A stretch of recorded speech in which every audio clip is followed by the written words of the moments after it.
Hello, welcome to Blossom and Blaze. We're glad you've joined us. We're here to look at life and work and ask the question, is this what you truly want? How would you feel if you could direct your life to get the outcomes you dream of? How can you make a dampened desire or a forgotten fantasy into your compass for a genuine, fulfilled, and prosperous you? We're two insightful coaches who get people to manifest their amazing, authentic selves and be even better than they dreamed. I'm Anna. And I'm Trie. How would it feel to wake up every morning excited and energized to begin your day? We'll explore the habits, beliefs, and approaches that empower us to create our most mindful, fulfilling, and engaging experience, both personally and professionally. Oh, and humor is our wine, though sometimes wine is our wine too. Let's unleash the most breathtaking you. Feed the seed, fire the desire. In this episode, we're discussing that tricky feeling of coming back from a great holiday and facing work again. How can you keep hold of this revitalized you and bring holiday into every day? Earlier we were talking about holiday and transitioning back into work mode from that. So I know you went on a lovely, what sounded to me like a lovely, beautiful European-y kind of holiday that I would only dream of. So tell me about it and tell me what it was that really spoke to your heart. Yeah, okay. Well, we went to Venice, but not actually Venice itself, not the islands that everybody knows. We went to like mainland Venice, where there are these holiday camps.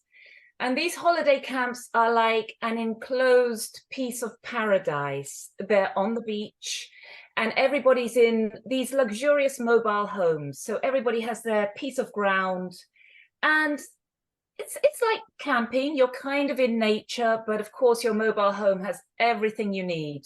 But there's still only this thin sheet of metal. So whenever it rains, you know it rains. Whenever it's hot, it gets doubly hot. So it's experiencing nature in a more glamorous, protected way. So we were there, and everything, absolutely everything you could want is on site. You've got the beach, which is like just 100 meters away.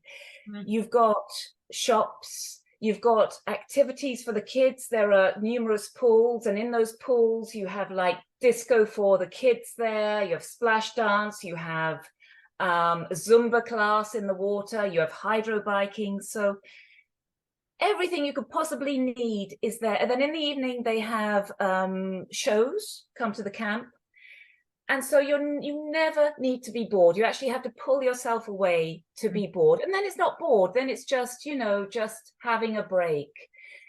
And it's just you're there and you're thinking, why can't life always be like this? Everything I need, the beach, the calmness of the beach, the naturalness of it, entertainment when I need it, sporting activity when I need it. It's all like you just walk for 5 minutes, it's there, it's there, it's there.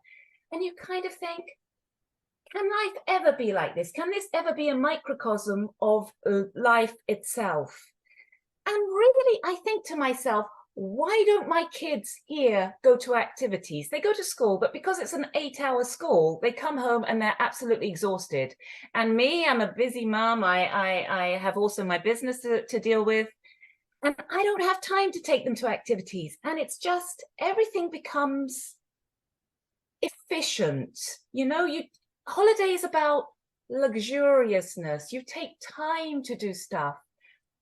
Home and work is about fitting everything in efficiently, and that's such a killer. It is such a killer. You analyze your time, what you can fit in, and you try and maximize it in a certain way. And the first thing to go is usually the de-stressors. So giving my kids an activity, for example, playing piano or taking them to a sporting event, that to me is taking up my time, and for them it's a oh, do I really have to go? But if we're there and I see my kids have pleasure and they are experiencing something new, they're having an adventure, they're having a new experience, then it's a de-stressor. And you keep forgetting, at least I keep forgetting, that these things outside of a normal workday life, these de-stressors, these moments where you can try new things, are so, so important. They keep you alive. Going to a gallery, going to a museum, remaining curious when you walk around. This is one thing that in life, normally you tend to shut down your curiosity because it takes time to be curious. Right. Do you know what I mean? Yep. You open it out on holiday, you come back, you shut down your curiosity. You are adventurous on holiday. You try new things. Here, oh, okay, what's quick that I can eat? Okay, pizza, stick it in the oven. All right. You just limit your experience. And I say it's voluntarily limit. Nobody, I don't actually have an employer who's telling me this. It's me, maybe what I've learned from all my years at school and from other jobs. It's me that's learned to limit myself. Yep. And that's so sad, Trie. That's so sad, don't you think? It is, but it sounds like the first major thing you've got going on is the awareness that that's happening, and you've got experiences from this holiday that you can pull into your everyday existence, that to keep it, to prevent yourself, right, from getting into that immediate routine, that immediate shutting away of the exploration and the curiosity. I mean, I think that's one of the best things about vacations, that even though they're glorious and they're this entity to themselves, if we can pull some pieces into our everyday life, yes, we've really won, you know? Yes. How do you do that? How do you keep your holiday alive? Yeah, the things that made it great. Okay, let's say activities. We did activities in normal day, everyday life. What kind of activities do? You know, I did hydro biking. I did archery. I love archery. You know, I am a natural at archery. I don't want to brag here. You know, people, you know, I've done archery maybe 3 times in my life. I had that bow and arrow and I hit the target every time and I got near the bullseye every time. And I'm thinking, my goodness, I was a hunter in a previous life. It's in me. What do I do with my archery capability here? You know, how can I use this? Can I just transfer it into some kind of metaphor for my life?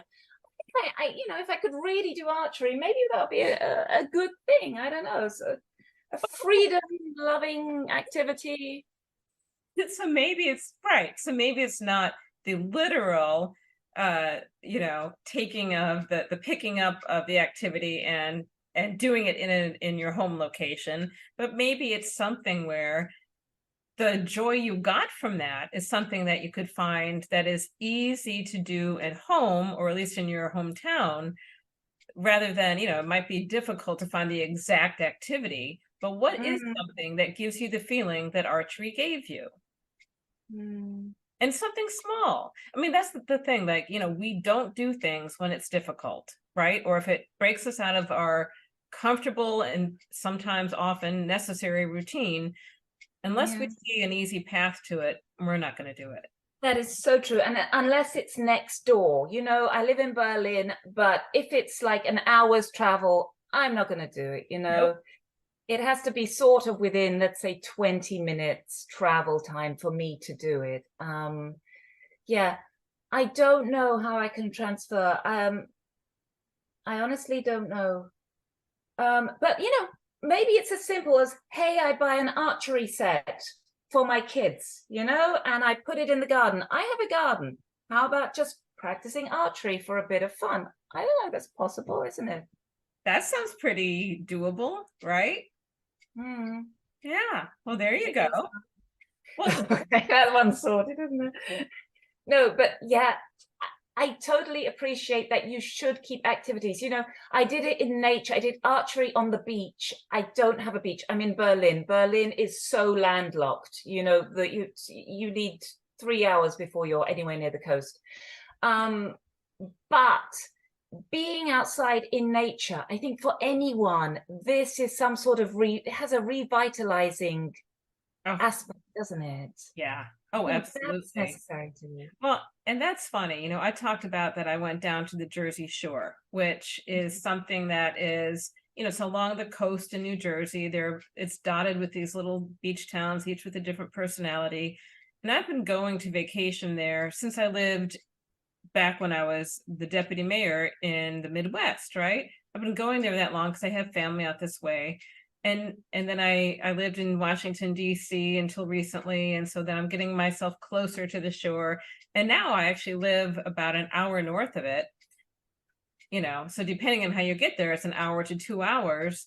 And Yeah. so I'm really close to it now, physically. But when you get down there, because it's an ocean, because it's a small town, it has a completely different feel than, its own atmosphere than where I am now, even though I'm only an hour away, really. And so you're right, it's that outdoor. I mean, there's so many health benefits to being outdoors and walking barefoot and getting, grounding in nature and, just smelling, sea air or forest air, wherever you happen to be. Before I forget that, I think that's actually an important aspect. I'm so used to wearing shoes and, city shoes here, meaning, Right. pumps or something nice, Yeah. presentable. Back there, I was walking around barefoot. Nice. I don't do that here. Yeah, Yeah. it is completely different, isn't it? You have this contact with the earth and it feels so different. You feel nature, you feel the ground beneath you. That's quite a nice, energizing, and in a way you feel, you're shedding one thing that you don't need, this barrier. You're shedding a barrier. When you Excellent. go camping, it's all about simplifying. And Yeah. you realize, wow, I don't need all of that stuff. I'm living a simple and perhaps a richer, raw life. And here you have all the stuff in your house and you have all the gadgets you need. Just shedding some of this, actually decluttering is also useful, isn't it? Right. So yeah, trying to Definitely. have camping within your own home urban setting would be quite a nice goal to aim for somehow. Well, do you think that, and I've thought this before, I mean, I've thought, okay, well, what if I lived in that beach town year round? Would I Hmm. still appreciate it? Would I get the benefit? I think, in that particular town, it's small. In wintertime, it's really Yeah. quiet. So I think, I would lose some of the love that I have for it. And I think Mm, that's one of the things with holiday that it is the contrast that makes it so special. okay. What do you think? Yes. Yeah, it is the contrast, but when I just think back to school days or university days or times when I was working in a job that I didn't love, that contrast is too strong. Right. I mean, what I think, but then when I used to be, say, an employed person, that I was younger at that time, and really it was the contrast between when you're on holiday, you break a mold. Yeah, you can decide who you are that day. You can decide to be adventurous. You can decide when you get up. You can decide how you spend that day. If you waste that day, when you're employed, you have to fit a mold. And it's that mold that's so, I don't know, it's so suffocating. Yeah. And Yeah. so you don't want the contrast of being suffocated and whoa, having the mold completely. You need something which is just, yeah, less of a contrast, more autonomy over your own life. You need autonomy to a certain degree in Oh, your yeah. job. Oh, in your job and in life. That's so true.